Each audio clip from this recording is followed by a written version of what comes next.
It's a fantasy that lives in the heart of every car enthusiast. It's not just about buying a classic, it's about saving one.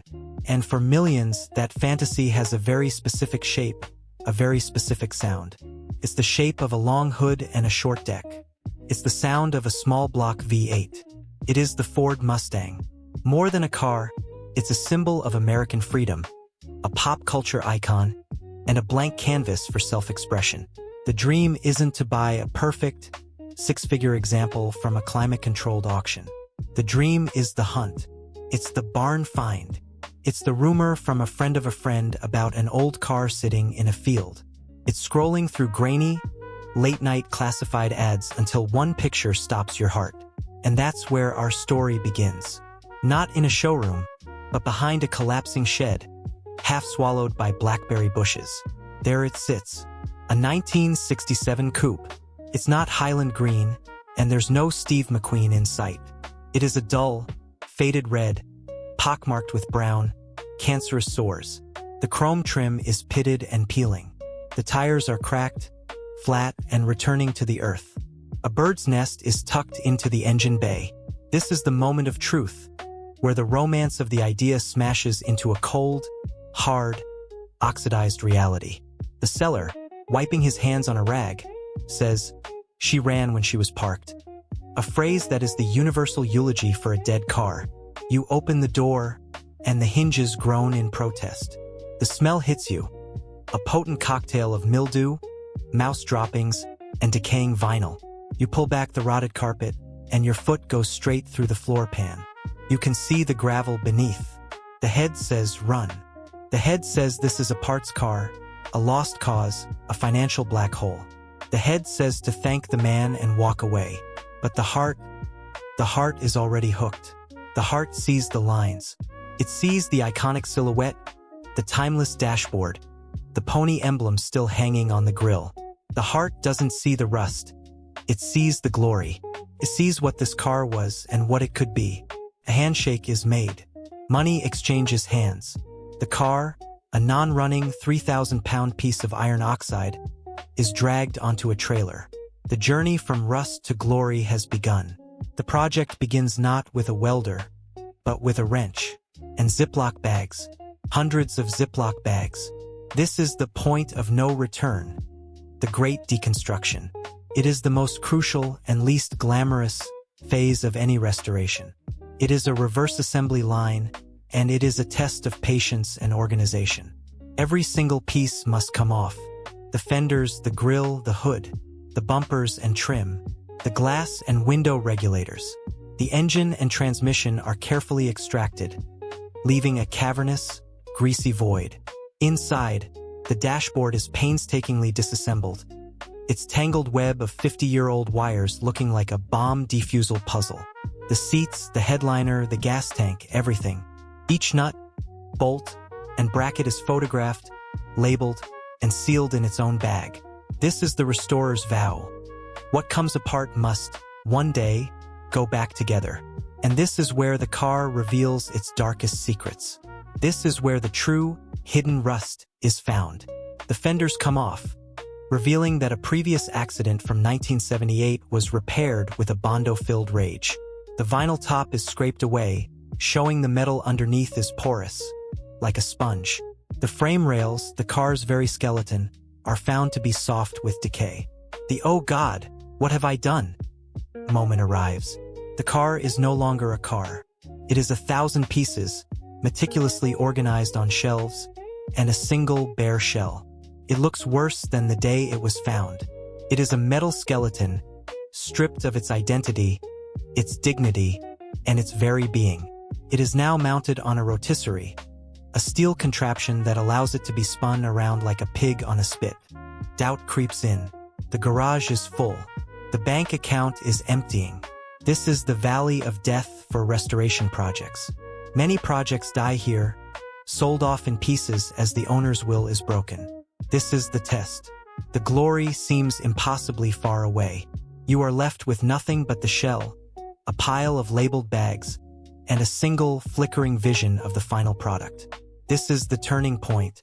The garage, which for weeks has been a place of deconstruction and archaeology, filled with the sounds of shrieking bolts and scraping rust, undergoes a fundamental shift. The momentum changes. The sounds of destruction are replaced by the sounds of creation. This is where the true, back-breaking, soul-affirming work begins. The first step is the most brutal and cleansing. The car is sent out to be media blasted. It's a violent, noisy, and absolutely necessary baptism. The bare shell is wheeled into a special booth, and a high-pressure gun fires a storm of abrasive media, be it sand, glass bead, or walnut shells, at every square inch of the body. This process strips away everything. 50 years of paint, caked-on undercoating, hidden body filler, and every last molecule of iron oxide. When it returns, it is a truly terrifying sight. It is a naked, exposed, gray steel ghost. It is the car's absolute, unvarnished truth. There is no hiding. Every pinhole, every stress crack, every lazy factory weld, and every shoddy 1970s accident repair is on full display. The car's full sickness is diagnosed. There is no turning back. Now the surgery begins. This isn't wrenching. This is fabrication. This is where the restorer becomes a welder, a sculptor, and a surgeon, all in one. The demon must be exorcised, and the demon is rust. Armed with a plasma cutter and a set of air-powered cutting wheels, they begin the harvest. The rotted floor pans are sliced out and dropped to the floor with a dull thud. The cancerous lower quarter panels are cut away. The rotted frame rails, the car's very spine, are exposed and excised. This is a fight against decay, and the only weapon is new steel. Sheets of freshly stamped metal, ordered from a catalog, arrive in the shape of floor pans, trunk floors, and fender aprons. This is where the real skill lies. Each new panel is measured, trimmed, and fitted. It's a slow, painstaking process. Fit, clamp, check, unclamp, trim a millimeter, fit again. Once perfect, it's held in place with clamps, and the welder comes out. The restorer tacks the panel in place with small, hot welds. They check the fit again. Then, and only then, do they lay down the final structural beads of welding. The buzz of the MIG welder and the shower of sparks are the sounds of healing. The new metal joins the old, creating seams like surgical scars. Each weld is then ground down, flat and smooth. The car is, piece by piece, being made solid again. It is being reborn from its own ashes. Once the car is structurally sound, the art begins. The long, painstaking, and monotonous process of making it straight. This is the stage that separates a good restoration from a great one. A thin layer of body filler, not as a repair for holes, but as a skim coat for perfection, is spread over the weld seams and large panels. Then the sanding. This is not a quick job. This takes hours, days, weeks. The restorer uses long boards, sanding blocks that are 2 or 3 feet long, to ensure the massive, flowing panels are perfectly flat. They spray a light guide coat of black paint over the primer. They sand until the black is gone, revealing the high and low spots. It is a tactile, intimate process. The restorer works by feel as much as by sight, running their bare hands over the panels, sensing imperfections smaller than a human hair. The goal is not just to make it look good. The goal is to make it straighter and flatter than the day it left the factory in 1967. Finally, the car is a uniform, pale gray, surgically clean and perfectly straight. It's rolled into the paint booth, a sanctuary sealed off from the dust of the outside world. The restorer, now looking like an astronaut in a full-body suit and respirator, makes the final preparations. The booth's fans roar to life. The bright lights hum, illuminating the car's perfect lines. The painter lays down the final layers of primer, which are block sanded one last time. Then the color. The trigger is pulled, and a fine mist of Highland green, or candy apple red, or raven black flows from the gun. With each pass, the car transforms. The gray, scarred patient disappears, and a Mustang emerges. It is a moment of pure magic. After the base coat comes the clear coat, the layer that gives the paint its depth and shine. The moment the wet, clear gloss hits the color, the glory literally appears. It's a mirror. It's a jewel. It is the reward for all the fire, grinding, and sanding. In parallel with this, in a clean corner of the garage, the car's heart has been undergoing its own revival. The greasy CS289 V8 has been torn down to a bare block, boiled in a hot tank, and meticulously inspected. It's sent to a machine shop, where the cylinders are bored to a fresh, new surface. The restorer then reassembles it with the precision of a watchmaker. New pistons, new bearings, and a new camshaft, perhaps a slightly more aggressive lumpy one for that classic V8 rumble. Each bolt is torqued to its exact specification. Finally, the engine is painted in its correct, gleaming coat of Ford corporate blue.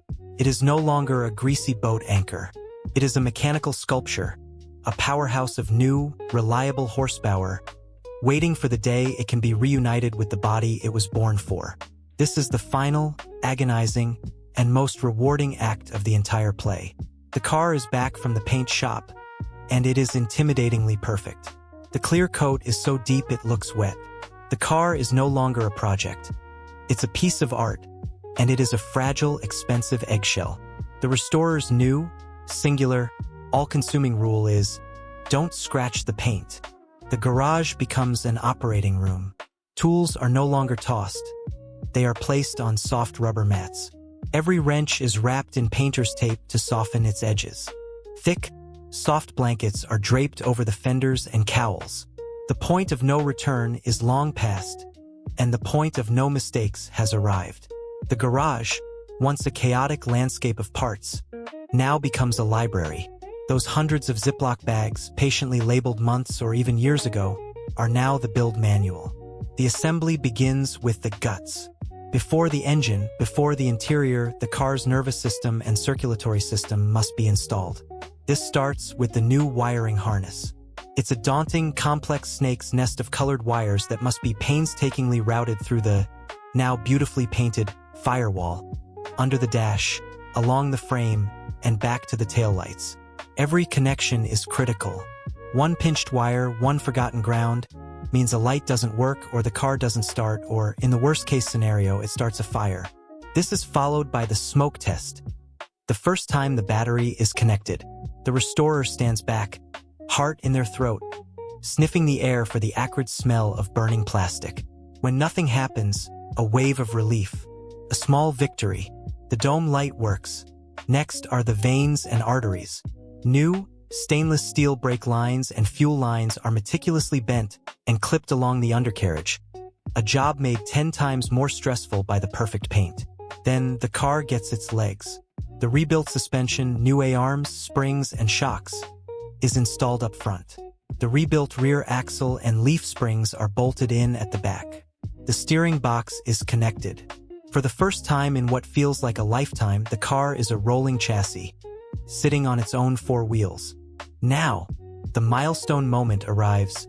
The mating, the gleaming Ford corporate blue 289 V8, attached to its rebuilt transmission, hangs from a chain hoist. It's slowly, agonizingly lowered into the pristine, painted engine bay. This is a high-stakes, breathless operation, a game of millimeters. One person guides from below, another operates the hoist, both communicating intense whispers. Stop! A little to the left. Down an inch. The fear of the engine mount scratching the fender apron is palpable. Then the motor mounts line up.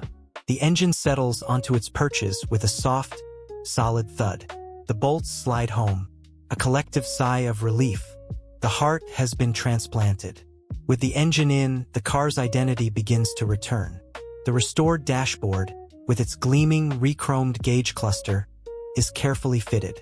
The new windshield and rear glass are roped in, a nerve-wracking process of pulling a cord to pop the rubber seal into place.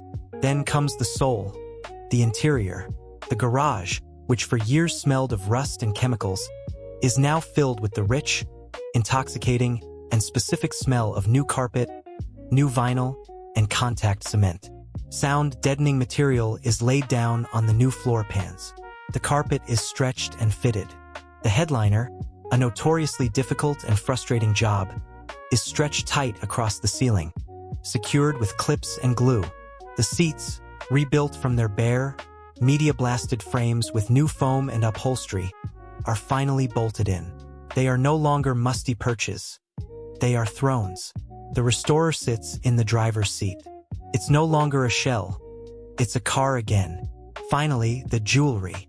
This is the last 10% of the build that takes 50% of the time. It is the chrome, the emblems, the details that transform it from a restored car into a classic Mustang. The new bumpers, polished to a mirror shine, are bolted on. The iconic Mustang script is carefully aligned on the fender. The running pony grille is snapped into place. The door handles, the window chrome, the 289 emblems, the pop-open gas cap. Each piece is a small, satisfying victory, the final details on a masterpiece. Then, the moment of truth. The pre-flight check is complete. There is fuel in the tank, oil in the engine, and a fully charged battery. The restorer sits in the driver's seat, takes a deep breath, and turns the key. The starter whirs. The engine cranks, turning over, fresh and tight. Whir. Coughs. Sputters. And then it explodes to life. It's not a polite, modern sound. It is a deep, guttural, chest-thumping rumble that shakes the garage. The first breaths of exhaust fill the air. A raw, heady perfume of hot metal, burning off assembly lube, and rich, uncatalyzed gasoline. It is the sound of victory. It is the sound of resurrection. It is alive. The garage door opens. The car rolls out, blinking in the sunlight for the first time in its new life. The first drive. The clutch is heavy. The steering is manual and requires muscle. The brakes feel soft compared to a modern car. It is loud. It is raw. It is not a sterile, computer-controlled appliance. It is a machine. You feel every vibration, you smell the gasoline, you hear the mechanical symphony of the valve train. You are not a passenger. You are the pilot. It is no longer a car. It's a time machine, and it's a trophy. It's a piece of rolling history that was destined for the junkyard, now reborn through sheer will, patience, and passion. It is no longer a heap of rust. It is a piece of rolling, thunderous glory.